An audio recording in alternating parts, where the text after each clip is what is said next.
નમસ્કાર મિત્રો, આજનું વ્યક્તિ વિશેષ. Welcome to our YouTube channel education with Dave sir.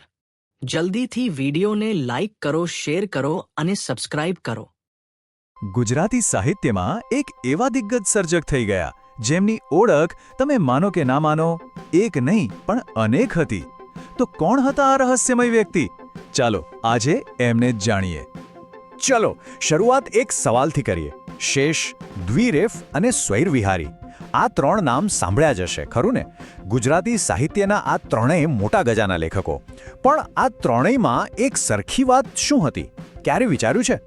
અને સાંભળો, આનો જવાબ કદાચ તમને આશ્ચર્યમાં મૂકી દેશે, કેમ કે આ ત્રણ અલગ અલગ લેખકો હતા જ નહીં. એ ત્રણે એક જ વ્યક્તિ હતા. હા, એક જ મન, એક જ કલમ, જેણે આ ત્રણેય રૂપે સાહિત્ય જગતને સમૃદ્ધ કરી દીધું. અને એ મહાન વિભૂતિ હતા બીજું કોઈ નહીં પણ રામનારાયણ વિશ્વનાથ પાઠક. તો હવે સવાલ એ થાય કે ભાઈ, એક માણસ જે કાયદાનો અભ્યાસ કરતો હોય એ સાહિત્યનો આટલો મોટો સર્જક કેવી રીતે બની શકે? કેવી રીતે શરૂ થઈ એમની આ આખી સફર? ચાલો થોડું પાછળ જઈએ અને એમના જીવનની શરૂઆતથી વાત કરીએ. તો વાત છે 1887ની. ગાણોલ ગામમાં એમનો જન્મ થયો.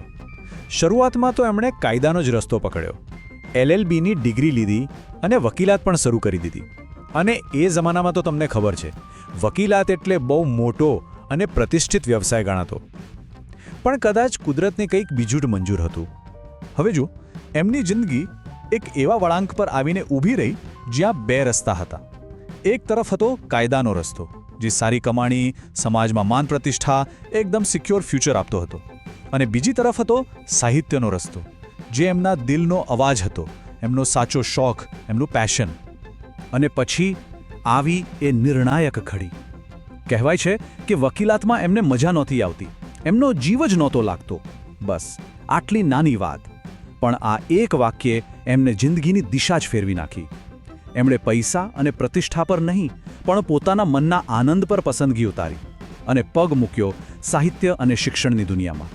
તો પાછા આવીએ આપણા પેલા ત્રણ નામ પર, દ્વિરેફ, શેષ અને સ્વૈરવિહારી. કેવી રીતે એક જ વ્યક્તિએ આ ત્રણ અલગ અલગ ઓળખ સાથે સાહિત્યના આટલા જુદા જુદા સ્વરૂપોમાં કામ કર્યું? ચાલો એ રહસ્ય પરથી પણ પડદો ઉઠાવીએ. એમની પ્રતિભાનો વ્યાપ કેટલો મોટો હતો એ અહીં સ્પષ્ટ દેખાય છે. જો, જ્યારે એમને ટૂંકી વાર્તાઓ કહેવી હોય ને, ત્યારે એ બની જતા દ્વિરેફ. જ્યારે એમના મનમાં કવિતાના ભાવો જાગે, ત્યારે એ બની જતા શેષ.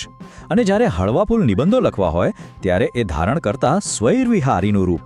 જરા વિચારો તો ખરા, એક જ માણસ અને કેટલા બધા અવતાર. અને હા, એક મજાની વાત કહું, આ દ્વિરેફ નામ આવ્યું ક્યાંથી? ક્યારે વિચાર્યું છે? બહુ સિમ્પલ છે. દ્વિ એટલે બે અને રેફ એટલે ર. એમના જ નામમાં રામનારાયણ બે વખત ર આવે છે. બસ ત્યાંથી જ આવ્યું આ નામ. શબ્દો સાથે રમવાની એમની જે આવડત હતી ને, ગજબની હતી. હવે આટલું બધું કામ કર્યું હોય તો એમને સન્માન તો મળવું જ જોઈએ, બરાબર ને?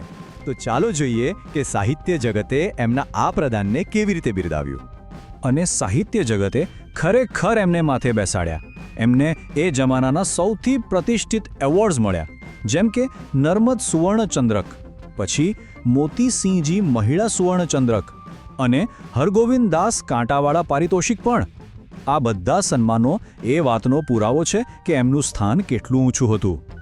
તો સન્માન તો મળ્યા, પણ એમનો અસલી વારસો શું છે? એમણે પાછળ શું છોડ્યું? આજે પણ ગુજરાતી સાહિત્ય પર એમની છાપ કેટલી ઊંડી છે? ચાલો આ વાતને પણ સમજીએ. અને પછી વર્ષ આવ્યું 1955. હૃદયરોગના હુમલાને કારણે પાઠક સાહેબે આ દુનિયામાંથી વિદાય લીધી.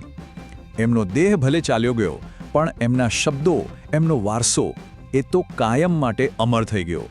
એમને અમતા જ ગાંધીયુગના સાહિત્ય ગુરુ નથી કહેવાતા. આ બિરુદ પાછળ એક મોટું કારણ છે. એ એવા સર્જક હતા જેણે બે મોટા યુગ, સાક્ષરયુગ અને ગાંધીયુગને જોડવાનું કામ કર્યું. એક પુલ બન્યા, અને એટલે જ એમને પેઢીઓ સુધી સાહિત્ય રસિકોના દિલ પર રાજ કર્યું. અને હવે અંતમાં ચાલો એક સવાલ સાથે આ વાત પૂરી કરીએ.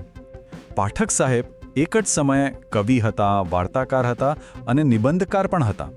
ત્રણેયમાં માસ્ટર. આજનો જમાનો જુઓ, આ તો સ્પેશિયલાઇઝેશનનો યુગ છે. તો શું લાગે છે, આજના સમયમાં એવું શક્ય છે કે કોઈ એક જ વ્યક્તિ આટલા બધા સાહિત્ય ક્ષેત્રોમાં આટલી ઊંચાઈ હાંસલ કરી શકે?